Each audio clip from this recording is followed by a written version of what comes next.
how loving our neighbors is loving ourselves.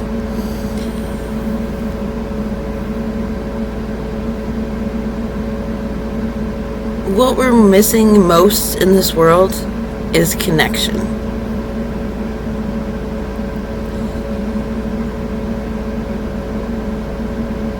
We connect with ourselves first, our inner selves, the most needy part of ourselves.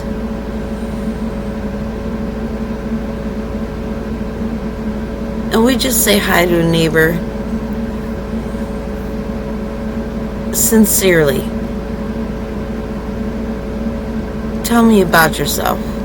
What makes you really happy?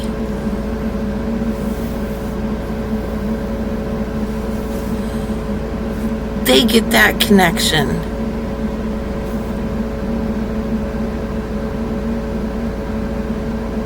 And they connect with themselves. Because they have to ask themselves, what really makes me happy? What do I really need? What do you hope to accomplish? I don't mean ask it like the therapist does.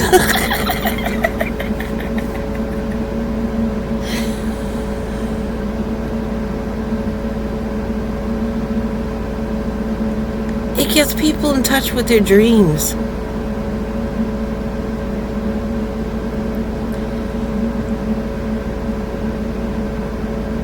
And healthy boundaries. That's part of loving your neighbor. I give myself healthy boundaries.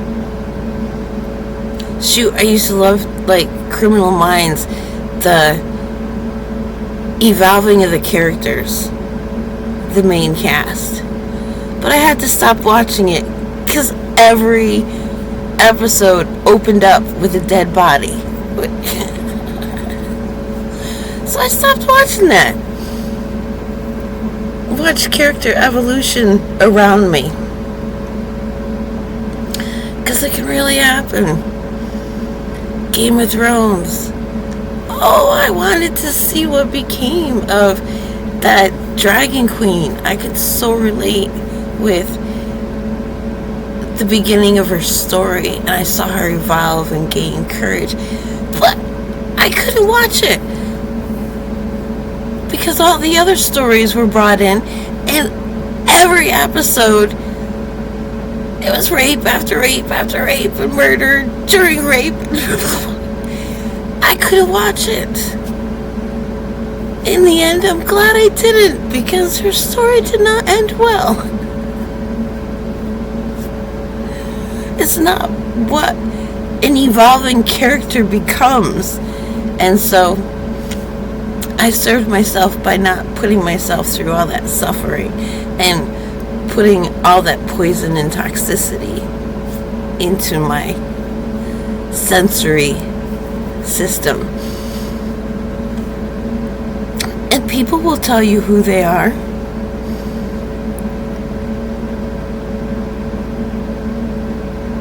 I mean, it's an odd sort of delight, you know, if somebody comes up to you and they tell you, oh yeah, you know, I do heroin because I was on Ritalin in school and I was the ward of the state and I turned 18 and all the benefits were gone and so I do heroin. They're just the biggest goofy person. No romantic interest in me whatsoever. But just somebody just connect with every once in a while. Because I listen, I don't judge. What do I know about Ritalin? I didn't get put on that. I've heard all kinds of things about it.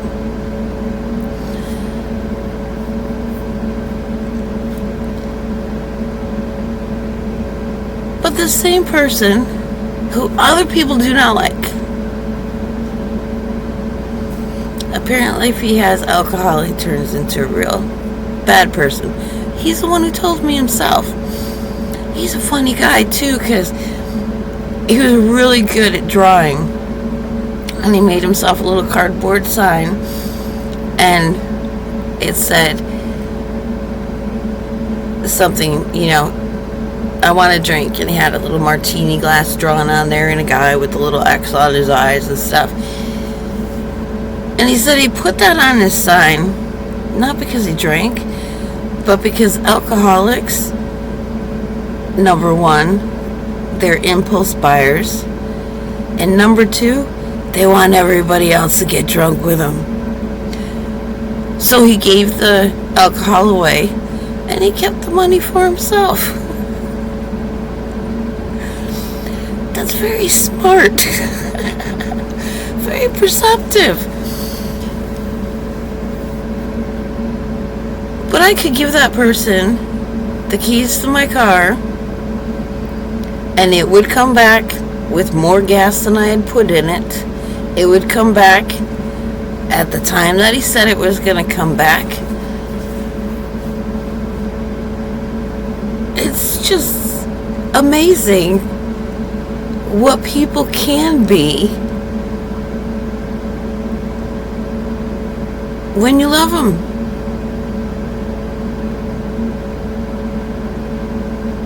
And that just means accept them. People will always tell you who they are.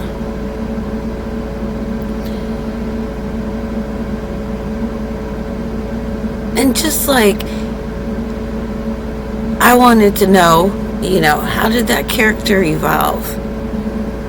This is a story of growing and healing. But I respected the boundaries for myself. And I got the answer because it was publicized everywhere. Game of Thrones. But everything doesn't happen like that. And I learned it wasn't a hard lesson. For a perfectionist like me, yeah, it was a hard lesson, okay?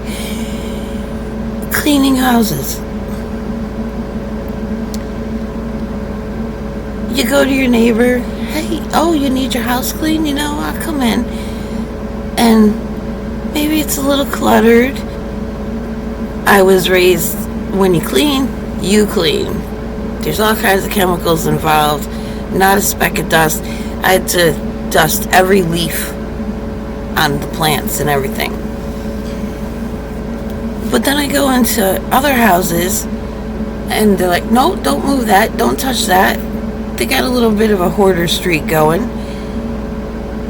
So you end up just sweeping down the aisles between piles of things. And they feel so much better. They don't have to step over trash. They don't have to hear trash crunch when they walk. And that's a start, believe it or not. But I respected their comfort zone because their idea of clean was not my idea of clean. And so by respecting their idea of clean, I was invited back.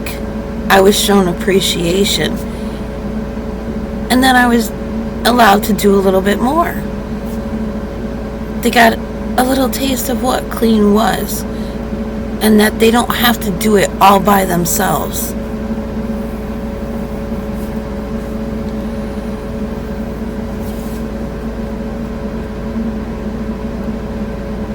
And by doing this, I got the connection I needed.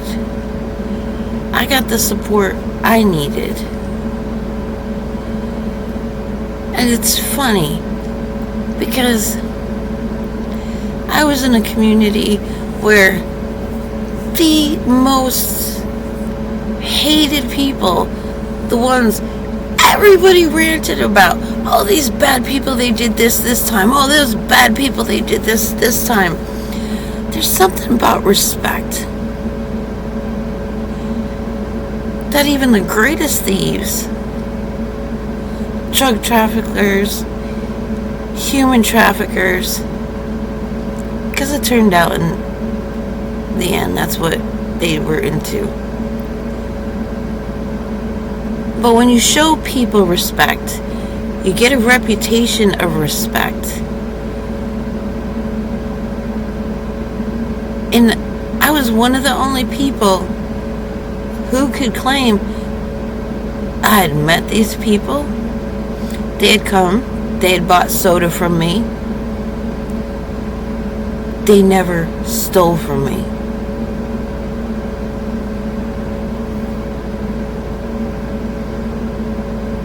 I saw their stories because I know what abuse is. I saw why they behaved, why they did. I'd never get into business with them. You know, they'd come, they'd be like, oh, hey, can I trade this for a soda? Like, no, I don't trust that isn't stolen, and I don't really need it. But you know what? I've got this water and this drink mix, or I've got some coffee, because their thing was caffeine. They needed the caffeine.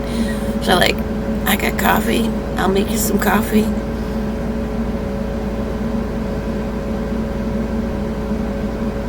And I got respect in return.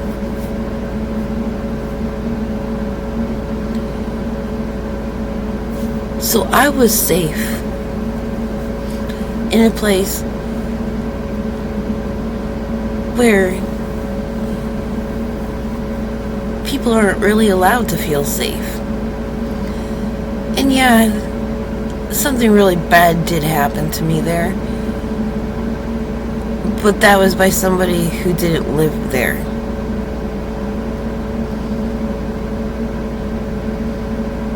And it was immediately noticed by somebody who cared. And they made sure I was safe. And they listened to me.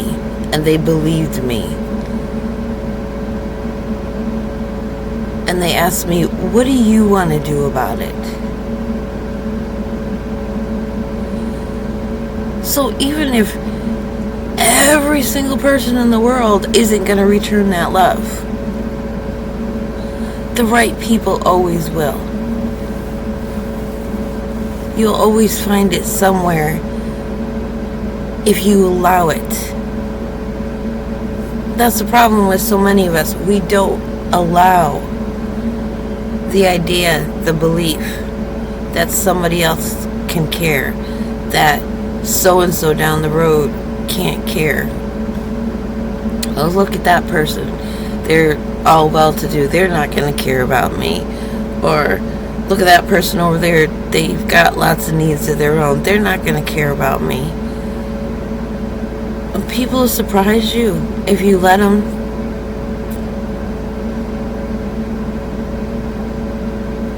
And when we give ourselves opportunities for connection, for good relationships, by giving them to other people, well, we've gained. People see healthy boundaries. They may not like it at first, but they really do start expressing them for themselves.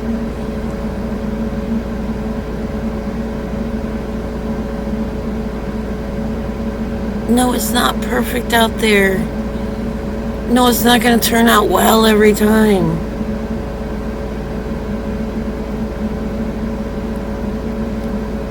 In principle, loving other people is loving ourselves. Once we get it right, once we know how to love, once we love ourselves, we know how to love other people. And we'll get that love back. But mostly my message was because my last message about, loving your neighbor. It was because people were giving my friend a hard time. And not, in a big way, but, she'd come across friends and she was helping this guy, giving him rides to work. They were like, why are you doing that? Why are you going out of your way for that person? Why are you helping that person? And we're talking about people who are like well-to-do, supposedly Christian. If she didn't help that person, they would have become homeless. They wouldn't have been able to keep their job. They would have been depressed.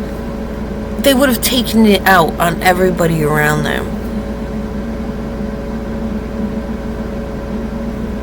And a lot of people don't understand that there are those who are alone, who are the so-called black sheep of their families,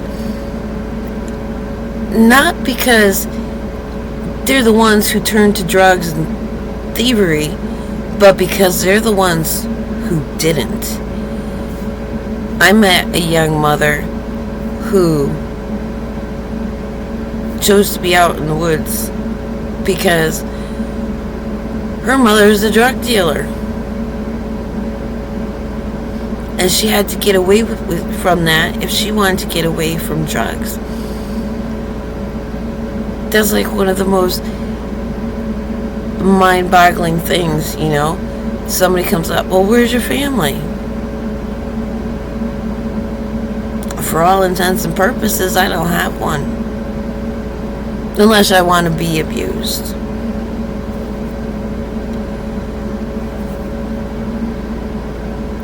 But you don't know that if you don't ask.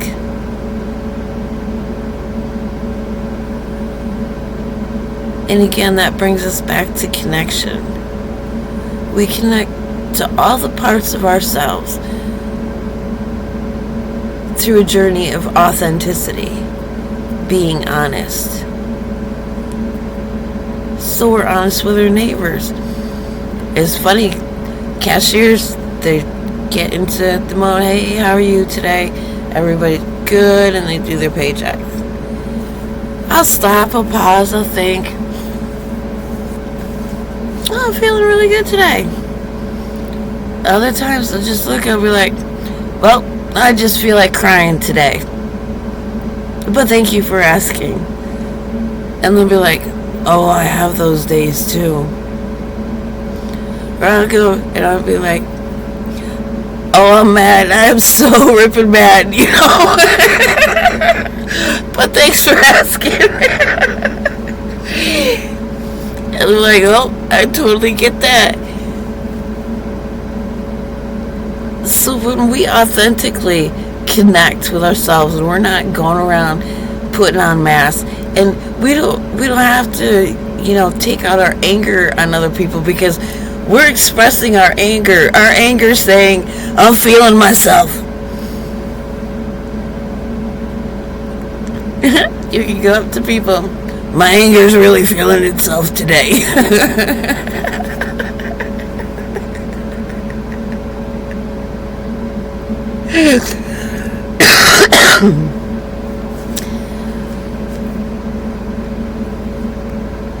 There's just all kinds of ways to connect with people, all kinds of ways to be authentic. It's just funny. I just sit here and I think of all the delightful interactions I've had with people. I mean, some so serious. Like, I got to reconnect in a relationship in between their bouts with drug addiction. And you know, they told me what they went through when they were doing the drugs. And I understood. And I just listened. But I accepted them for who they are in that moment. And they told me, you're the first person that I've talked to and I don't feel judged by. And I'll get that a lot. I used to go to the library all the time. I loved libraries. When I couldn't afford bookstores. I liked bookstores better. But I'd be sitting there in the library, you know, doing what I'm doing. Guy would come through. I'd just smile, acknowledge him. And after a few weeks, he came over, he says, nobody has ever smiled as warmly at me as you have. I have never been smiled at warmly like that. That warmly like that. And then he just left. He showed appreciation and went on with his day. I gave somebody an experience they've never had before. And all I did was smile and acknowledge them. No, we are not obligated to produce a smile. We are not obligated to make eye contact. That can be a healthy boundary. If I'm in my head and I'm arguing with myself, or I'm imagining that I'm carrying on an argument with somebody that I talked to 3 weeks ago, because, we all got that ADHD, everything else that gets us overthinking. I'm not going to be loving myself or my neighbor by making eye contact when I'm just full of anger going on, regret, or I should have said, or I could have said, or how could that have gone differently. That wouldn't be loving myself, and that wouldn't be, loving my neighbor.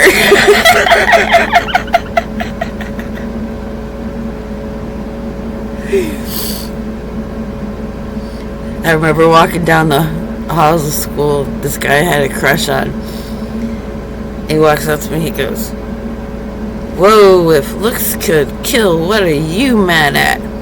Like, oh. Apparently, I had resting bitch face at the time. And then further on, a woman did a lecture at a college, big college there in California with international students. Woo. And she came and she told me about it. She said, yeah, she talked to them about me. She mentioned me. I'm the one with the face of stone and the heart of gold.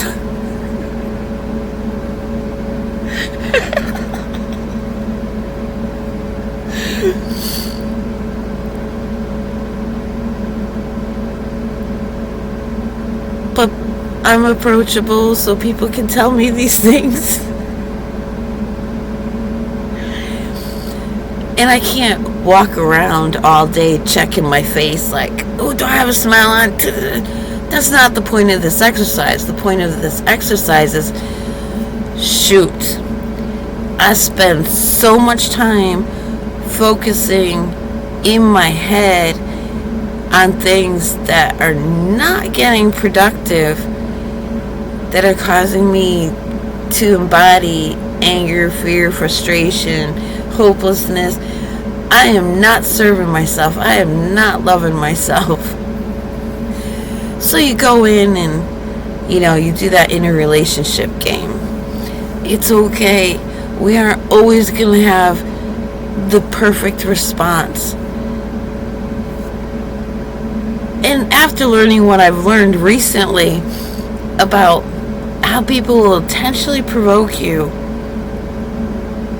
into an argument so they can snatch your spirit, snatch your soul, and entangle it. And this stuff is real, my friends. You gave them a piece of your mind, literally. And that saying about, taking up space in your mind. I'm not paying rent in your head, honey. Why are you giving me all that room? And it's true. The people that aggravate us, frustrate us, make us angry, we're giving them the whole top floor, man. To get the whole top floor of our head. So maybe we weren't meant to chew them out. Maybe it's in our best interest to just say, this isn't working out for me, and walk away.